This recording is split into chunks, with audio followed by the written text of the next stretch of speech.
We want to bring in Alex Traiman. He is the Jerusalem bureau chief of the Jewish News Syndicate. He has been covering Israel for 15 years now. He joins us live this Sunday morning from Jerusalem. Alex, one of the things we're trying to do here is get across why people in their own daily lives need to care about what's going on right now and how it could affect them if this goes in ways that maybe the rest of the world does not want to see.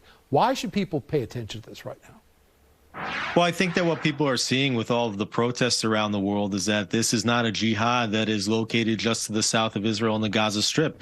And not only is it contained to southern Lebanon where Hezbollah is located, or is it contained to Iran and the rest of its terror proxies. It's actually a global jihad. And Israel is the first target, but it's not the only target. And Israel, this jihad actually holds America responsible for supporting Israel. And Jews and others that support Israel are potentially at risk for supporting the state of Israel at this time. In some ways, this has been leading to this point since 2005 when Israel pulled out of Gaza and then Hamas eventually took over as the government there. How does Israel proceed with its war that it was responding to that terrorist attack last week and still have to deal with the fact that Hamas is hanging behind its own citizens and putting Palestinians in the line of fire after they had launched this terrorist attack last weekend? Well, you said it right, and the IDF has given notice to Gazans in the northern strip to leave and move south, only about 20 miles to the southern portion of the strip. It's not very difficult for them to do so, but many civilians inside Gaza are being held by gunpoint by Hamas. Hamas does not want them to leave because they want the IDF to strike as many civilian casualties as possible. So you saw on Saturday on the Jewish Holy Day, Hamas intentionally targeted Israeli civilians, and now they want the IDF to strike as many civilians despite all of its intensive efforts to avoid civilian casualties. So not only does Hamas not want these Palestinians to leave because they are in essence their human shield right now, but what are we hearing about from, the larger collective of Arab nations this morning, specifically starting with Egypt, which actually has a border on Gaza? Right. People accuse Israel of causing an open-air prison in Gaza. Really, it's an open-air prison because it's under the rule of Hamas. But people fail to recognize that there's a 7-mile border along the southern Gaza Strip with Egypt.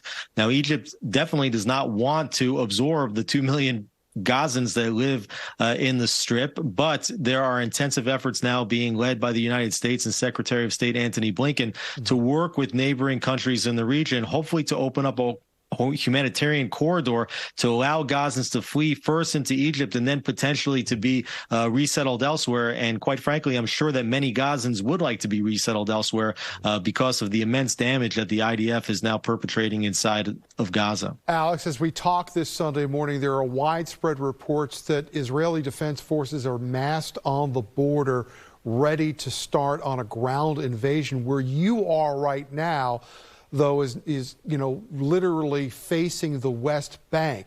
How concerned is the larger nation of Israel right now if IDF forces were to roll into Gaza that Hezbollah or others might launch attacks throughout the rest of Israel?